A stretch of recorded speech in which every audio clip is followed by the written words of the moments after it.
Welcome to Rock Dudes 19. It is the second international show, and this time the guest is Jesse Leach, the energetic screamer of the band Killswitch Engage. But first of all, some words from the sponsor, which is the international manufacturer SE Electronics that makes really great microphones. Our show is recorded by the microphone model X1 USB. A really great microphone, simple to install, simple to use, just plug it in and start to record. You can get all information about the products at selectronics.com.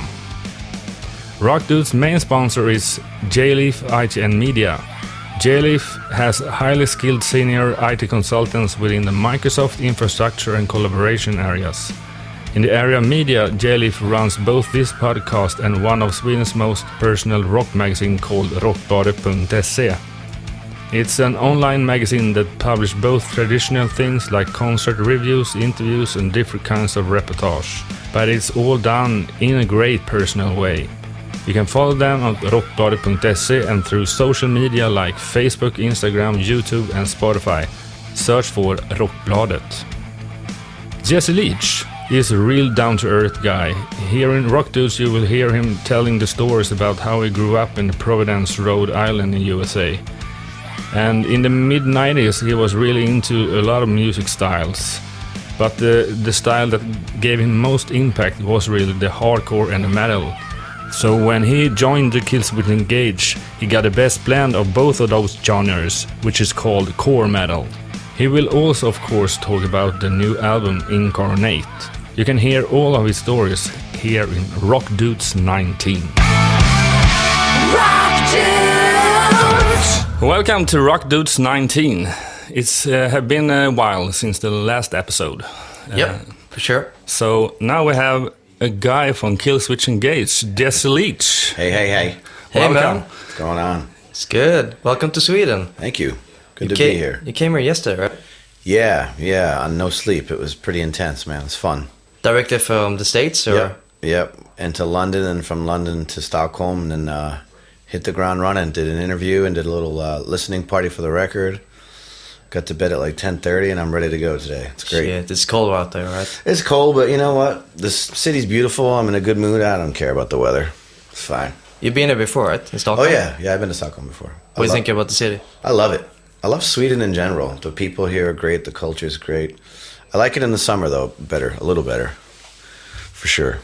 And apparently you seem to enjoy Swedish music as well. I do. I love Swedish music. A lot of the metal stuff, I would say if it wasn't for that kind of metal stuff, I wouldn't do the kind of music I do. I mean, a band like In Flames has influenced Killswitch, admittedly, from day one. As a kid, I love Entombed. I still listen to Entombed. Opeth. Yeah. That's some big names. Bands that have influenced not just metal, but music in general, I think. So you tour with these guys as well, right? Toured with In Flames, yeah. Not Opeth. Opeth is like on another level. Really? Yeah, because we're kind of jokey and fun, you know, and Opeth is very serious, and I have a lot of respect for Opeth. Compared to the Opeth guys, to In Flames, how are they? In terms of... In Flames, I've only met the Opeth guys once in their dressing room as a fan. Yeah.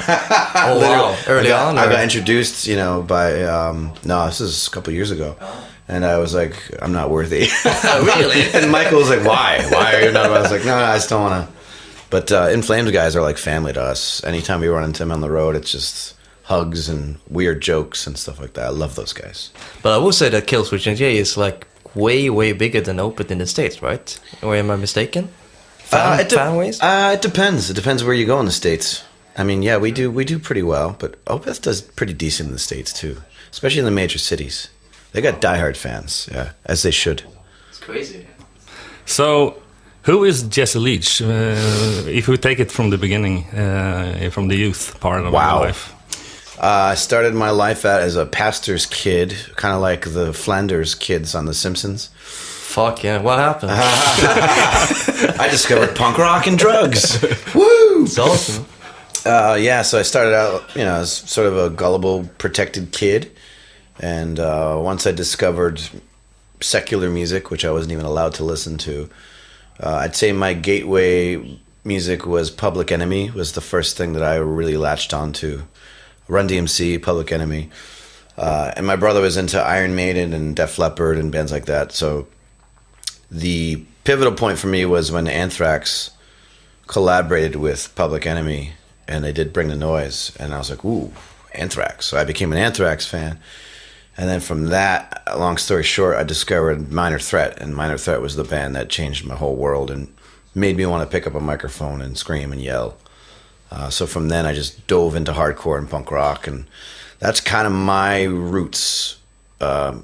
Everything kind of starts with hardcore music, I'd say. Minor Threat's like the game changer for me.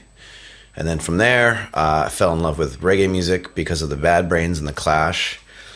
So I'm a reggae guy, and I got into Massive Attack, so I love trip hop.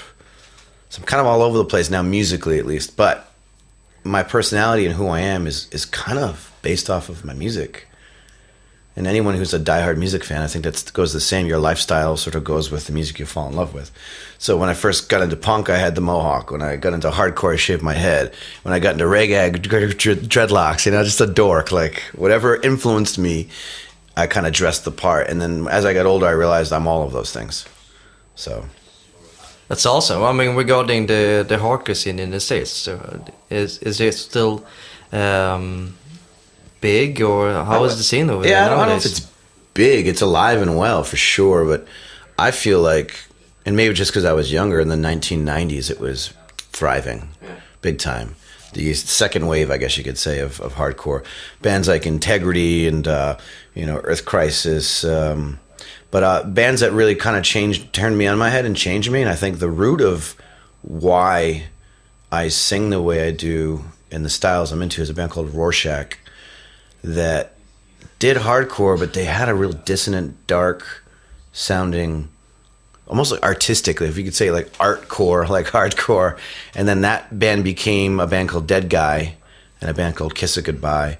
That really intense screaming. The lead singer is Tim Singer from Dead Guy and Kiss It Goodbye. And that's the first vocalist that I saw live that made the hairs on my arm stand up. And then shortly after, a band called Neurosis totally influenced me. So all my yelling and screaming I got from bands like that, where I just wanted to be as intense as possible. And then when I met Adam and the Killswitch Boys, I learned how to sort of be more melodic and started to bring melody into my voice, which I still am learning how to do after all these years. Screaming is the first thing. That is easy for me. The singing is like I really had to work at it. Hard at the beginning, right? What's that? It took you some time to get used to it. Yeah, right? I was a pretty bad singer for a long time, for sure. Even Alive Just Breathing, I listen back to that. It's like, terrible singer. But I'm still working at it, man. It's one of those things where I don't ever want to not continue to improve and get better at.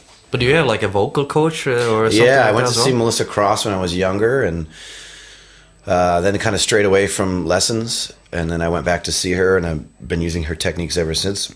Isn't it tough to maintain to both sing clean and screaming? It is live. But yeah, it is for sure. But it's just a matter of it's where your head is. The voice is all here.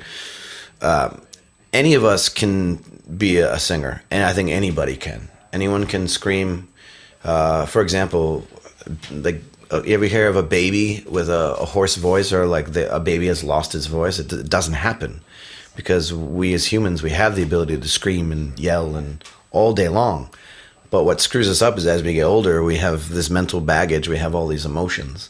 And that tightens stuff up in our chest and our cavities. And that's what makes our voice go hoarse, is the emotion. You push and you like really, bear down on your vocal folds slap together. So performance for me, I've learned, is very much about sort of being zen-like and relaxed. So when I'm on stage screaming, it might look like I'm going absolutely insane, but I'm doing everything in my power to keep from my throat down to my diaphragm open and relaxed. So my belly needs to be dropped. I need to not worry about looking like I have a belly and just not be insecure, and just put my head up and be relaxed. And if the air goes from my diaphragm up through my throat properly, I'm relaxed. So it's a very interesting dichotomy of being sort of emotionally aware and connected, and then being relaxed and have the technique in place. So that's a continuing, I continue to struggle with that because I'm a fairly emotional guy. So when I get on stage, I have to sort of like get ready. I meditate and I do breathing exercises, and I have to be like, I used to drink a lot of whiskey before to help me relax, but eventually that caught up to me, and it's not good for the voice. So a lot of water, a lot of quiet. It's a very lonely life to be a lead singer, at least if you're doing it properly. Well, you're doing it fairly good, I will say. Yeah. I mean, it works. You haven't lost your voice. I haven't had to cancel one show since I rejoined. That's impressive. That's huge for me. But I've had days where I've got off stage and I've spit blood. I've had gone to the doctor a few times. I've had a cancer scare. All these things that you just have to pay attention to your vocal health and not do too many drugs or alcohol, and you'll be okay. So I've become a documentary nerd, and I drink a lot of water. But no whiskey. Right. I do, but it'll be usually after. Oh, yeah. And then followed up by tons of water. And then I also have a humidifier with me at all times when I'm on tour. I've worked with musicians before. Actually, one of them had like tea on actual stage, like a big fucking pot or whatever. So in between songs, it was drinking tea just to clear his voice or whatever. So I guess it depends what kind of tea it is. You got to make sure there's absolutely no caffeine in it because caffeine dries it out. But I have this spray that I use now too. That's got like aloe vera and a couple other things in it. And it actually helps because the mucus builds up. When you play a longer set, the mucus comes in to sort of protect your voice from infection, and the spray actually helps just clear it away. Yeah, it's a constant thing, and I think that anyone who's a good vocalist and has a career out of it has worked really hard for that. Sure. I respect vocalists that do that kind of stuff. It's hard. So you and Adam met, and you are the inventor of Killswitch Engage, right? Yeah, I wouldn't say I'm the inventor, but I'm the collaborator, for sure. Yeah, we had the idea. I'd say it's more Mike D and Adam kind of started the whole thing, and I came into the picture later through them trying to find a vocalist that fit for the band. I think I was the 10th guy to 10th? Really? To sort of audition in like 2000, 99, 2000. But we're all friends from the hardcore scene, or the whatever scene you want to call it. Yeah. When we started blending hardcore and metal in the early days, 94 to 93 to 98. Aftershock was playing shows with Overcast. Overcast was playing shows with my band Corinne. So we all kind of knew each other from the local scene. And when Overcast broke up, Mike wanted to do a project, a side project, just something to get going again. And he spoke with Adam about doing something that's more scaled back, because Overcast is very complicated riffs and, like 10 chord changes in one song. And he just wanted to go back to bands that he grew up and loved, like Only Living Witness and Leeway and Corrosion of Conformity, and bring sort of that style mixed with hardcore. So that's kind of how it all started. And I got a phone call from Adam after they had been jamming and rehearsing. I was in a band called Nothing Stays Gold at the time that was on Adam's brother Toby's record label. So he got my phone number from his brother and asked me to be part of a compilation that he was going to do, which was a bunch of Slayer songs covered and made psychedelic. So originally we were going to collaborate on a psychedelic, trippy version of, I think, South of Heaven or something like that. And that never worked out. And he's like, well, why don't you come jam with me in my new project? So long story short, I went down there, and maybe 2 songs into the jam session, they were like, you want to do this? And I'm like, yeah, absolutely. And that was, maybe late 99, early 2000 that happened. Was the name in place already from the beginning? Killswitch Engage? Yeah, Mike D is the guy behind that one. Yeah, I think it comes from the X-Files, the TV show. Oh, yeah. I don't know where the reference is all about, but so I thought it was an awesome name. Oh, yeah, so you didn't want to change it after you... No. Because to me, it's like almost like a political thing. And when I was younger, I was very sort of... I still am. Like, fuck the system kind of guy. Well, it stands out for sure, the name. Yeah. We can jump to this day. You are having an upcoming album to release, Incarnate. Yeah. When that starts to March. be a process. When's it start? Wait, when does it come out? Is that what you're going to ask? I'm sorry, I jumped the gun there. When you start to make the album. Oh, when we start to make it, okay, yeah. I want to say it's maybe January of last year. the demos started to sort of surface and the ideas started to come out. And the great thing about this record that I really appreciate, as opposed to the last record, was the last record was written and conceived musically before I was part of the picture. So it didn't really have a signature that, you know, the music wasn't written for me. So Disarm the Descent is an interesting mix of styles. Where this record was written intentionally, those guys had it in the back of their mind how my voice works, the styles of music I like, and I think they really brought some cool stuff to the plate here. It's a mixture of, you know, hardcore and metal, even more sort of emotive and slower, more emotive type metal, which is the first time Killswitch really has done that particular style. So to me, it's an honor, you know, to think that these guys sat and thought about what would work for my voice, and it just, it just happened, man. It's really cool. I think for me personally, I think this is probably my best work as a vocalist. I put everything I had into it, for sure. So no reggae influence? There's always reggae influence, man. It's just, I don't, you know, for me, that particular part of my, like the hip hop and reggae in me, which is a very big part of who I am and what I love, if I were to put that sonically into Killswitch, it would suck. It would? Nobody want, yeah, it'd be like 90s, like new metal. Maybe like a bonus track or... No. Hidden track. I vow to my fans, I will never bring that influence sonically into Killswitch Engage. There's a couple of bands doing that kind of stuff. Influence. I remember going to a Stockholm show, seeing Skindred in December. See, Skindred's one of those bands that can pull that off, though. Yeah. Benji's like a great vocalist. He's got a great style, but that's not me. You know, it's one of those things too. Killswitch is kind of a band that's established. You don't really want to screw with the formula too much. I mean, on this record, we do go in a little bit of a different direction, but it's still under the umbrella of metal, where I think fans will get it. Where if we were to come in and do like a reggae riff somewhere, it just would not work. Kids would be like, "What? What are you doing?" What do you think the fans... I'll leave that to Benji and the Skindred boys. What do you think the fans is going to expect when the album comes out? Like the same? I hope they don't expect anything. I hate that word, expect. Sure. Well, what do you expect? But actually, you have the pre-listen party yesterday? Yeah, we had fans listen to 5 or 6 songs Oh, yesterday. wow. So what was the reaction? They all seemed really happy, but also contemplative. Okay. I made a point to play them one of the songs off the record called It Falls on Me is the last song. So after that song, I walked in the room, and I think people were still processing it because it's a very deep, almost sad song. Yeah, it's sort of my philosophical, you know, what is life all about, and being sort of heartbroken with the way the world is right now. Sure. You write all the lyrics as well? Yeah. I mean, I'd say maybe 90%, because what happens is when I get in front of Adam, he asks me, and I love this about him as a producer, why I think he's such a great producer. He wants to know what the song's about, where it comes from, if there's any story behind it. Then he'll sit and, you know, fold his legs and look at my lyrics, go through them, and like, I'll hear him make a noise like, uncle. He calls me uncle. This is cheesy. We can't use that. You already said that in another song. And he just goes and breaks it all down.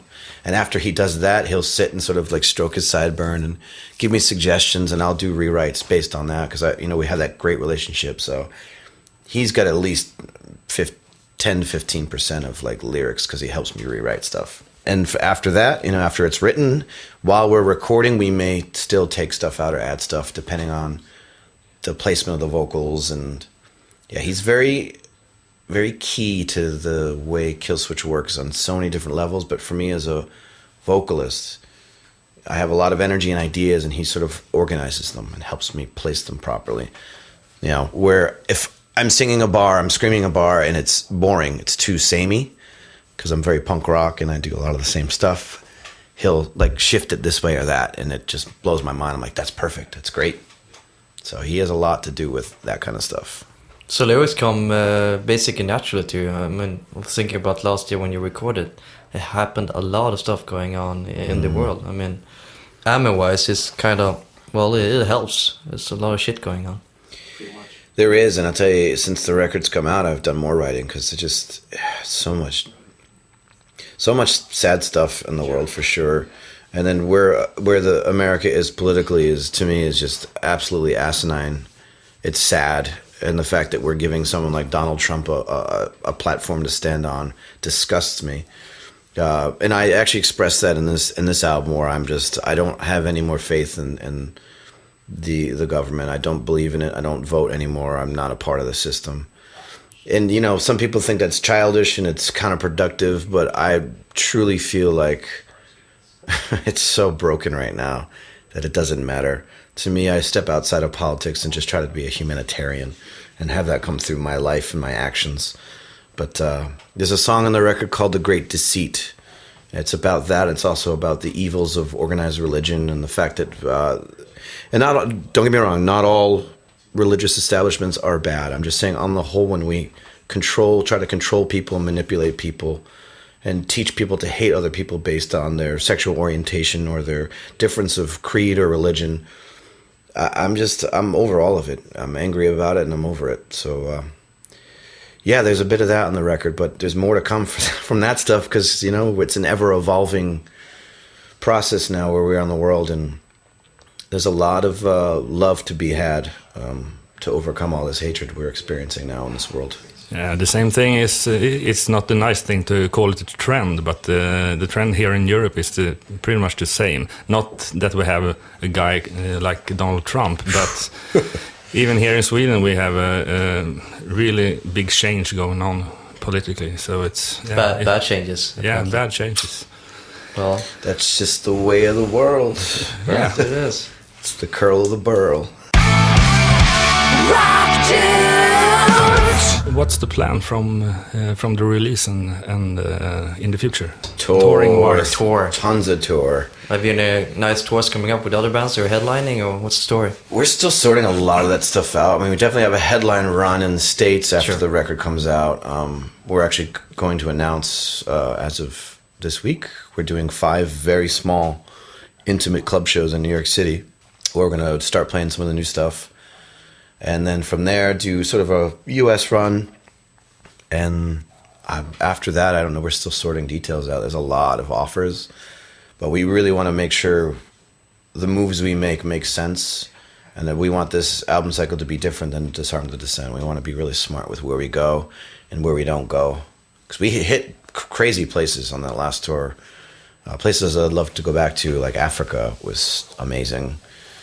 We also went to places like China, which China's a tough place to tour. I don't see us going back there anytime soon. Because of the distance, or? Distance, and, you know, the shows were great, but everything else that surrounded it, the travel, the dealing with sort of the government there, dealing with people, it's a hard place to tour.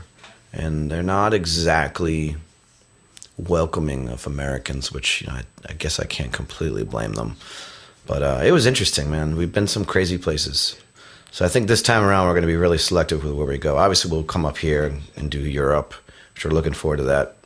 But there's nothing in place yet. The wheels are still turning. Who do you want to tour with? Opeth? Like, for example? I don't think we would work with Opeth. I love Opeth, but I don't think Opeth's fans would appreciate Adam's humor. You don't? No. With the dresses coming on, all kinds of stuff. Thankfully, he doesn't wear dresses anymore. Thankfully. The dresses are gone. But he still says really vulgar stuff that, you know, sometimes I think it's funny, but other nights I'm just like, what do I say after this? You know, I'm getting ready to say something very heartfelt about the song, and he's just talking about ass and tits.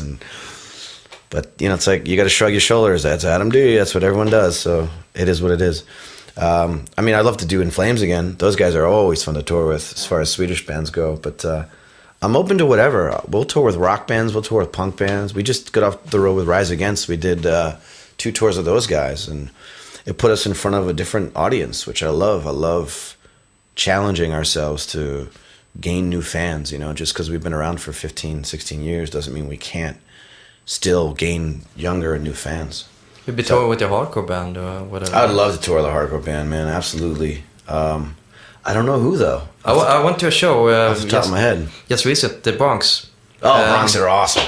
Great band. What? This tour was quite funny because they had 2 support acts. One of them was the former Gallows singer. I forgot the name of the band, but these bands, the support bands, were quite younger than the Bronx. Yeah. Which meant basically that the Bronx had to perform even more so than normal. So the singer actually, from the start, or first song to the last song, he was in the pit, literally the full set. Awesome. I've never seen that kind of show before. That's the way to do it, though. And you know, as you get older, you got to step up your game, dude.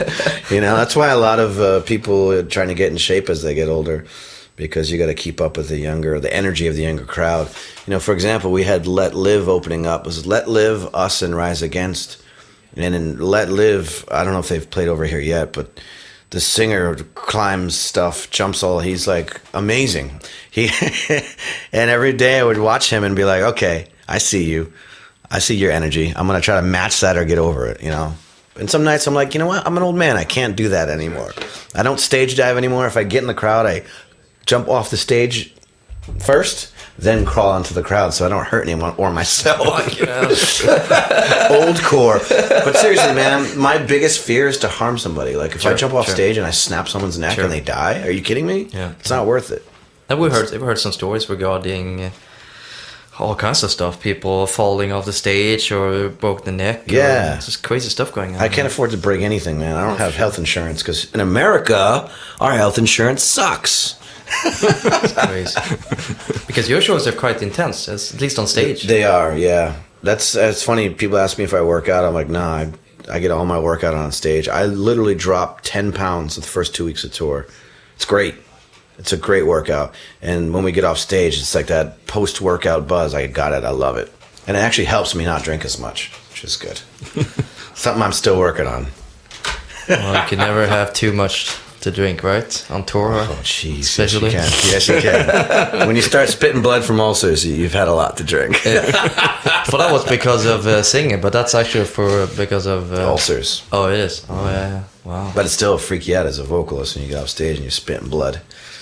Something I'll never forget. I've done it more than once, too. It's like, oh, time to do a lifestyle change. Ouch.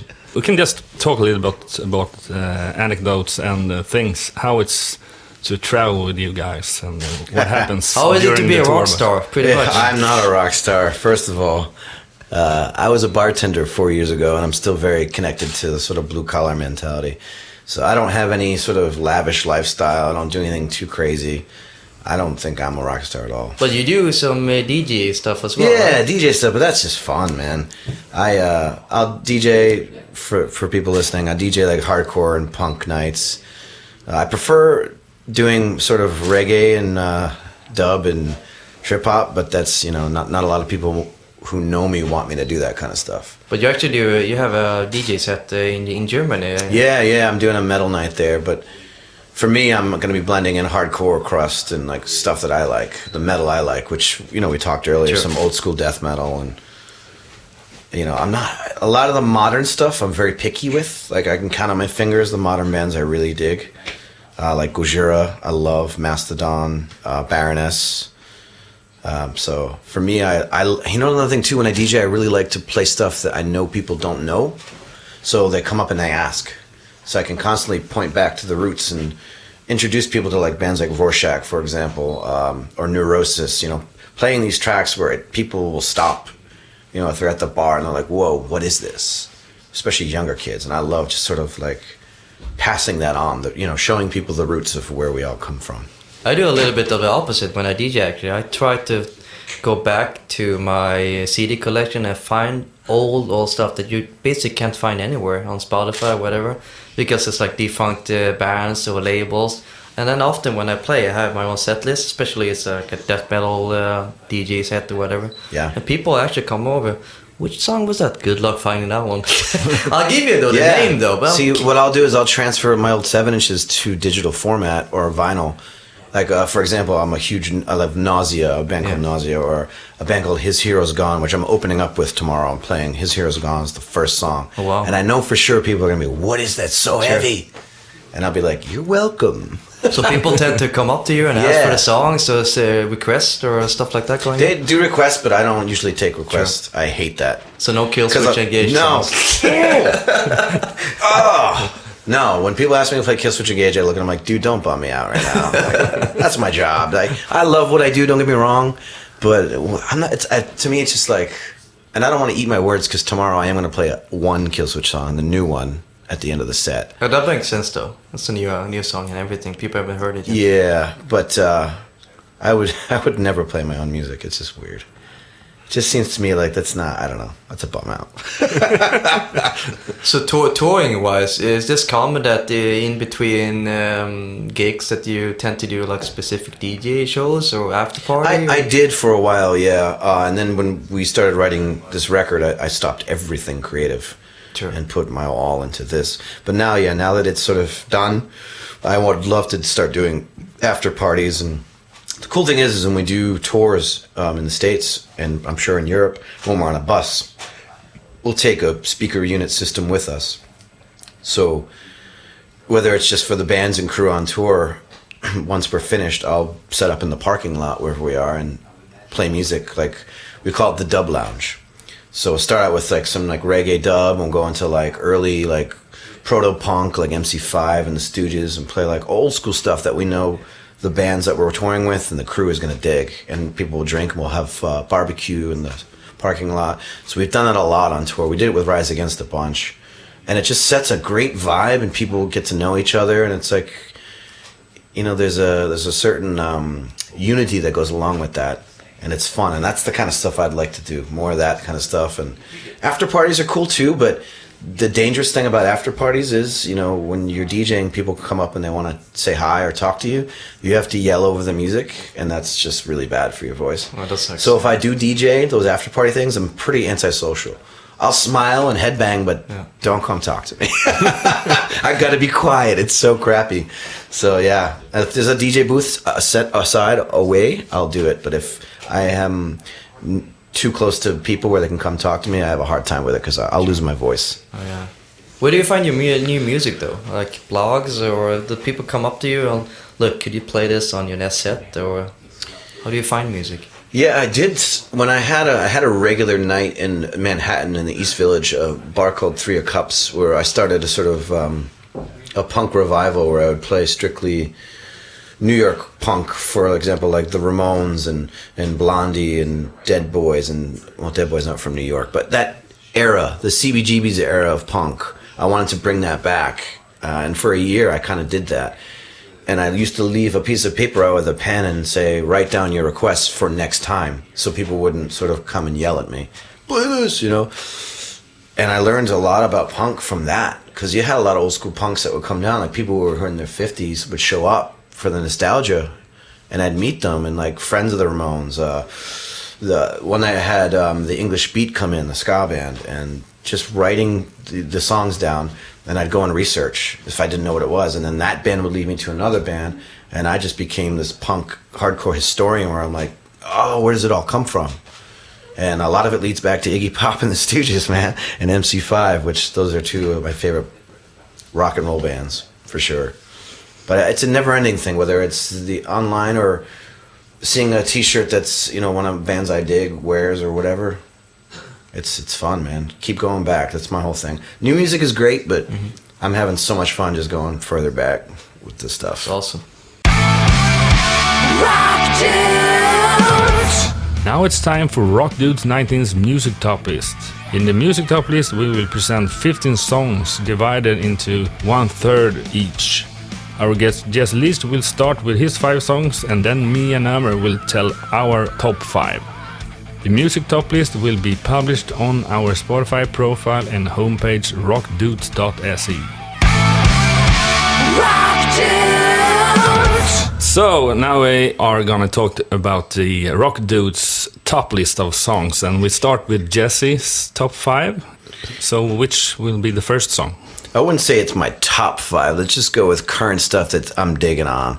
Let's start with a guy named Anders Osborne, who's actually originally from Sweden. Yay!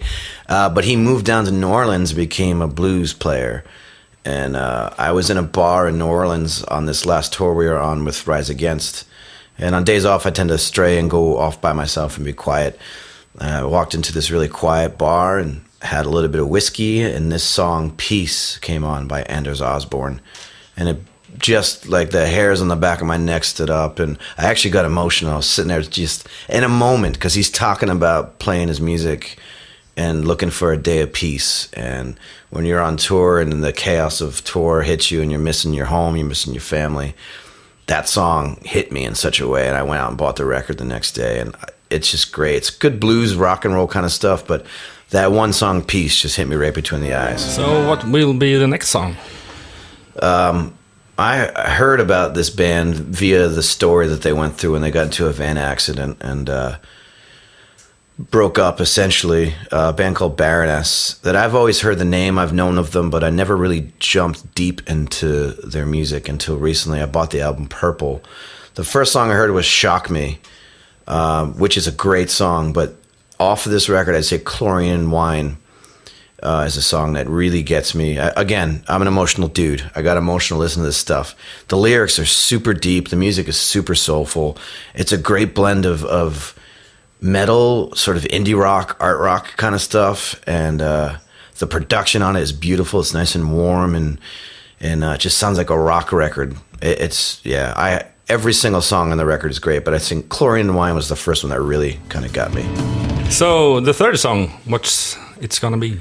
I'm going to pick something random out of my collection because this band I think is super underrated.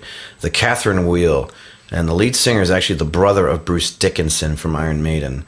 And this song is called The Nude. It's off the album Chrome, which the entire record is great.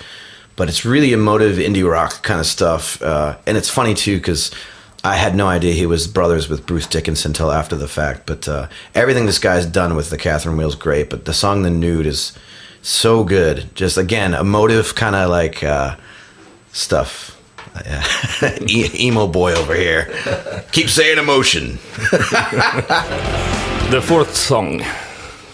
Let's throw a curveball in here. This is a guy from the UK.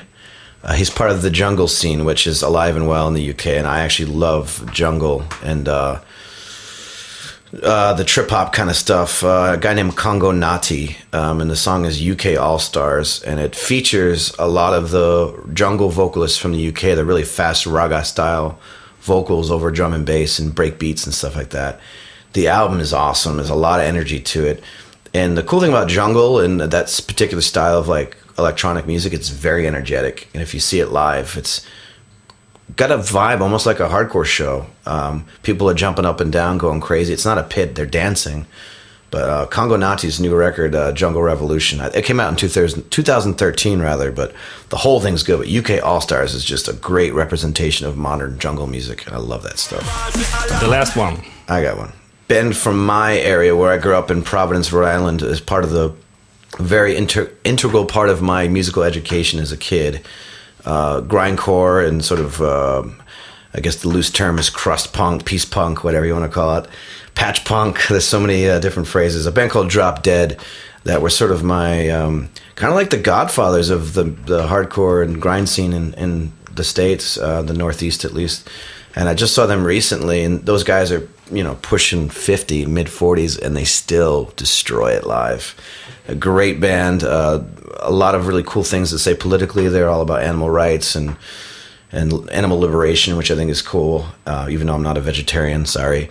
But the song, What Could Be, it just like makes the hair on my arms stand up. Those guys are just so intense, and even at their age, they're still killing it. One of the classic grind bands. Now it's time for Ömer's top 5 songs. What are you going to begin with? I should pick one song that Jesse liked pretty much the band, Baroness, from the new album Purple, with the song Shock Me. And like Jesse said, this is a great band. If you haven't checked it out, please do. And the song is Shock Me. It's pretty cool that you have picked randomly the same band as the guests. Yeah. I think. What's the next song? Well, the next one is actually a little bit biased because I took one of my own label stuff. This song, because I want to highlight this band for the people out there who haven't heard this great Viking folk metal band from Sweden. It's called, they're called Grimner. And the song is Elgöta. They just put out the video, and with all kinds of crazy battles in the mountains and flutes going on. If you're into that kind of stuff, the Vikings, check this out. Grimner, Elgjata. Now we are in the middle of the list, so what's the third song? Boknager from Norway with the Swedish vocalist Yonose is back with a new album called The Rhymes of the Mountain, which is actually the same song that I picked out for this top 5. So if you're into well, it's kind of hard to say because they're in between, death metal, Viking, folk, and it's a mixture of everything. But they got their own identity going on. You can hear that they're Boknager pretty much, and there's also another vocalist in the background. I forgot his clean or screaming vocal, but used to be on Dimmerboga, ICS Vortex is called. So 2 good vocalists in the band, I will say. So yeah, check it out. And now some black metal from Sweden, actually. One of my creations, pretty much. This is true underground black metal with Swedish style going on. If you're into Shining, it's pretty much not the same, but more underground too. They don't do Facebooks, they don't do interviews, there's no gigs, there's no home pages. So yeah, it's really underground, so try figuring this out. With the song Smutsig. Last but not least, what is your last song? Besiege is back after 10 years with the 6th album, My Darkness Darkness. I chose the song Highwayman, which is actually a cover song from Jimmy Webb. People could use more gothic metal out there, so yeah, please listen to this band and the music because they started off in the mid-90s and carried the torch to other bands pretty much. So yeah, you should definitely check out some more gothic metal from Besiege. So it's time for Jonas' top 5 songs, and the first one is a Stockholm band, which I can't pronounce the name, but hey, here goes. Yeah, the name of the band is Avatarium, and I have chosen the song Girl with the Raven Mask, which is the title track of the newest album. The sound of this song, I would say, have taken another direction from the earlier ones. It has a higher tempo, which removes the real doomy heaviness in the sound, but it opens up for even more powerful vocals from Jenny Ann Smith.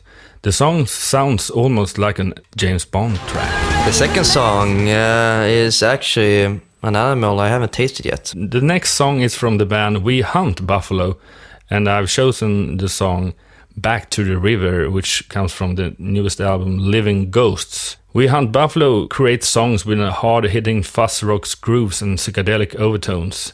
It's a culmination of many years playing music together in a small Vancouver suburb. So just listen to Back to the River and you can really feel that. And the third name of the list is a Chinese band. Wow! Yeah, to choose a band name like this band, Hong Fu. Yeah, what does that mean? I don't really know. Hong Fu is a band from Stockholm, and their music really caught me off guard. It's a great combination of strong pop melody sung by a great vocalist Nick Cyrene and heavy guitars riffs from the 70s. This new album, A Message from Dystopia, is co-produced by Daniel Bergstrand, that has also produced Meshuggah and In Flames. I really think that he has developed their sound to the full potential. Every detail in From Now to Nevermore is more or less perfect, from the easygoing verse to the powerful chorus. Listen and enjoy. And the fourth song is The Sister I Never Had. Yeah, I will talk about the Swedish band called Lilla Sister, which is Baby Sister in English. And I've chosen their newest single, Krossa Glas, which is the first single from their upcoming album 4. This is a Swedish baboon metal-ish band. Their sound has a great groove to it, and the singer Martin Westerstrand Skans has a really unique voice that adds a lot of attack and punch to the songs, both to the melody and to the groove.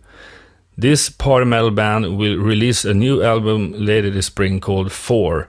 And it's the best Lilla Sister album made until now, says the singer Martin. So tune in the first single, Krossa Glas. And last but not least, a Swedish band to sum off the list. What did you say? I have had 3 other Swedish bands in this list. Yeah, the last one will be the Swedish heavy metal band Smash Into Pieces from Örebro. And they are not a lazy band. They released their latest album in less than a year ago, and they're called Apocalypse DJ. And later this year, at the end of the summer actually, they will release the next album. They have so far succeeded in creating well-crafted songs that appeal to a wide audience and have remained with the same formula, which is a mid-tempo hard rock that will give so much space as possible to the melody. The singer Chris Adam has a rock voice with a wide range, but until now it feels like he has not quite reached his full potential. With the new single Merry-Go-Round, they have gone a little bit more to the popular direction when it comes to the melody. And the fact is that Chris Adam gets to show off a more emotional mode. It simply feels more that he sings from his heart. So, Jesse. So, are you feeling emotional? Yeah, I'm pretty emotional and just caught up with all the great stuff you talked about. So we had a great time, dude. Yeah, I mean, it was good. fuck, it was so interesting. I never figured out talking with Jesse regarding emotional stuff. No, I'm kidding, but all set aside, vocal stuff going on, and we're happy that we invited and you came. Pretty much. Yeah, well, thank you very much. It's a pleasure, man. Good way to start the day. Thank you for listening to Rock Dudes 19 and all the stories from our guest Jesse Leach from Killswitch Engage. The music top list that was in the end of the show will be published through the Spotify profile and homepage rockdudes.se. Don't forget to follow us on our social media network as Facebook, Instagram, YouTube and Twitter. Search for Rock Dudes Podden. Please write some comments about this episode or what do you think about the podcast and which guest you want to be in our future shows. We will of course thank our sponsors SE Electronics and J-Leaf ITN Media. The jingle was recorded by Jonas Hermansson, Peter Månsson and Mia Coldheart from Crucified Barbara. The interview was recorded by Jonas Löv and was edited by Endigo. Next episode, Rock Dudes 20, will be published the 12th of February. Until then, rock on!